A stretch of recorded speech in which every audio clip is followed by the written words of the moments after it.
আমরা আমাদের দেশি ফলকে সবাই গুরুত্ব কম দেই, এটা অসম্মানের মনে করি। শ্বশুরবাড়িতে যদি কেউ দেশি ফল নিয়ে যায়, মনে করি যে জামাইটা একবারেই খ্যাত, কিন্তু এই খ্যাত থেকে যে আমাদের পেটের আগুন নিভাই, এটা আমরা কেউ খেয়াল রাখি না।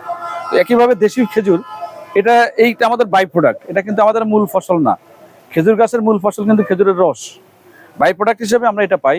এটা কিন্তু আমাদের একটা হলো মানুষের খাবার, এর চাইতে আমাদের যে সমস্ত ইকোসিস্টেমে যে সমস্ত মানে জীবজন্তুরা বাস করে, অনেক জীবজন্তু কিন্তু এটা খেয়ে বাঁচে, বাদুড়, ছলা, নানা ধরনের ফসল। এছাড়াও এর মধ্যে কিন্তু প্রচুর পরিমাণে ভিটামিন আছে। খেজুরে ভিটামিন আছে, এর মধ্যে খনিজ আছে, ফাইবার আছে এবং অ্যান্থোসায়ানিন আছে, ক্যান্সার প্রতিরোধী।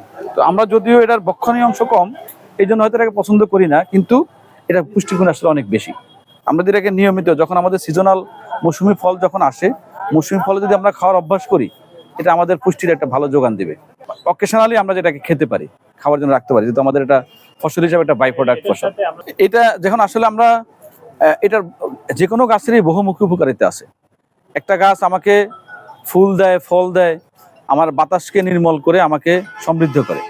একই সাথে তাল, খেজুর আমাদের বজ্র নিরোধক হিসাবে আমরা এটাকে ধরে মনে করি।